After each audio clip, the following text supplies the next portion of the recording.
तो नींबू खरबूजा के हो गइल इहो अब पॉइंट रही नींबू खरबूजा भइल आ सुन सकी भातारा के खेला हो रात भर में देख ली इनका नाम शुभम सोना हो आ उम्र देख ली उम्र इनकर देखी कि खास ज्यादा उम्र नहीं के अब भोजपुरी में अभी असली गाना गाओ तेरे पता नहीं याद चल के का गाना गई है बहुत कुछ गायम बहुत कुछ गायम अभी ढेर देखे के बा अभी बहुत से आगे जाए के बा अभी कुछ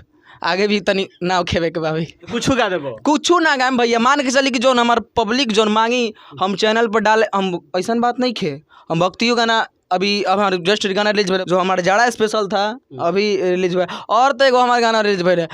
अरे सट्टी के सूत संगे भतार ढोड़ी में हमारा जड़ लागता फिर ढोड़िए पागल मर फिर ढोड़िए पे माने तने सब बातें कइल बेकार बा मैं देख ली सब खाली ढोड़ी पे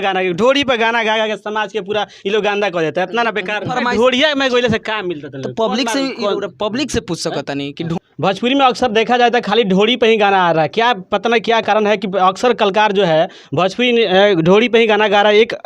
कलाकार है हमारे साथ जो बैठे हुए हैं इनसे हम बात करते हैं और ढोड़ी पे गाना है देवरू ढोड़ी में तप पे जाएगी बताना पहले आपके चैनल के जितने भी दर्शक है सबको मेरा प्रणाम है और जितने आपका भी स्वागत है हमारे स्टूडियो में क्या गाना बता नहीं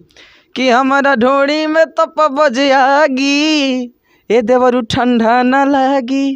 ढोड़ी में आगी ताप ठंडा ना लगी तो कंपनी जौन बा जौन जैकेट के बनावत जैकेट ऐसा बनावत कंपनी बंद करो बका ना भाई हम बन का समाज में इतना असली ढोड़ी पे गाना का होता जब ढोड़िए ट्रेंड करता तो हम काची पकाई ट्रेंड करेगा मतलब कुछ गा देबो एकदम हम गईबे करेंगे भाई जब वही ट्रेंड कर रहा तो हम उसी पे गाएंगे यार चंदन चंचल से रोरे जाके पूछ सकता नहीं कि ढोड़ी में काहे ढोड़ी में अपन अंगूरी कइले रहता है ऊ काहे कइले रहता है पवन सिंह ढोड़ी में बियर डाल के कितना ट्रोल भइला जानलो चंदन चंचल गाना गइला कितना ट्रोल भइला जानलो ओसे हमरा का लेबे देखबो ट्रोल होकस तबे तो मार्केट में आइले हां एकर मतलब तू मार्केट है कुछ कर देबो कुछ ना मान के चली कोनो खराब नहीं खन गावत आ उहे बाजते बा मान के चली कि आप जहाँ बियाह शादी में जाएगा तहाँ तो वही सुनिएगा जहाँ आप फंक्शन देखिएगा वहीं पे देख ली भोजपुरी इंडस्ट्री में ये लोग कलाकार लो बा माने गाना खराब तो सब जना गावे केहू के निमन ना कहल जाओ दो चार ऐसे कलाकार के छोड़ के बाकी सब जना खराबे गावत रहो और उनकरा के ऊ बदनाम कर दे जब फलना है गावत रहे चिल्ला का है गावत रहे तो हमहू गाम यही माने सब भोजपुरी में पूरा बदनाम करते रहो बदनाम कहाँ कलाकार वो भरत शर्मा के नाम ले सब कलाकार जितना